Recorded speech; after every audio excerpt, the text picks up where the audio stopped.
As we get closer to the World Cup in Qatar, we are slowly seeing the true faces of some of the establishment liberals in the Western democracies.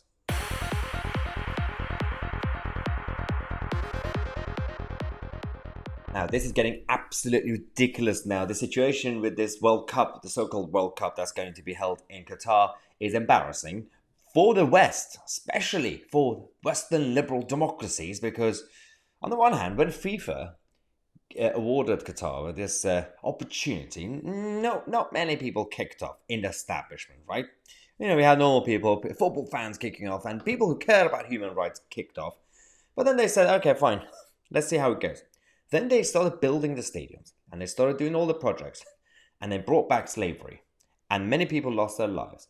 And now, the reaction from the people in the establishments, all these football associations and UEFA and FIFA, look at one country, Denmark. Denmark players are going to be going to Qatar without their families, and that's their way to protest against lack of human rights.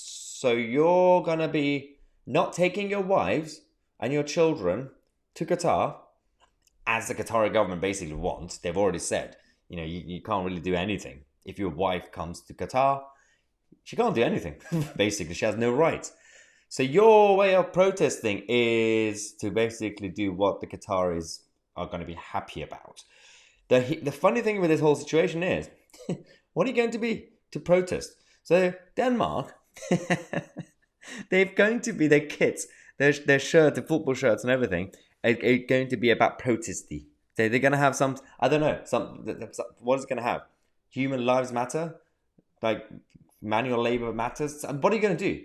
You're going to put a hashtag on a t-shirt and, oh, I protested now. I've done it. This is it. We're standing up against evil and dictatorships and oppression. Wow. It's absolutely astonishing what's going on in the West right now. Basically, as people on Twitter said, a lot of them actually said this, if they really are anti this World Cup, then they should just withdraw. Just boycott it.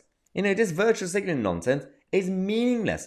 And I absolutely agree. If you're really unhappy, boycott. If you're really fine with the Qatari government, like Gary Neville, who just accepted a job working for the Qatari TV, state TV, if you're fine with it, then just say it.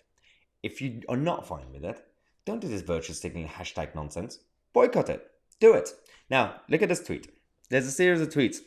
This Amin guy, whatever who he is, says, why didn't they do the same in terms of the protests? They're talking about the protests.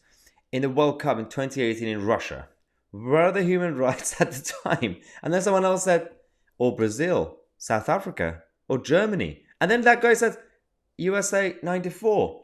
Are you really comparing the lack of human rights in Qatar to Germany, to USA, even to Russia in 2018? Are you do you really think the Russians use modern slavery like Qataris did?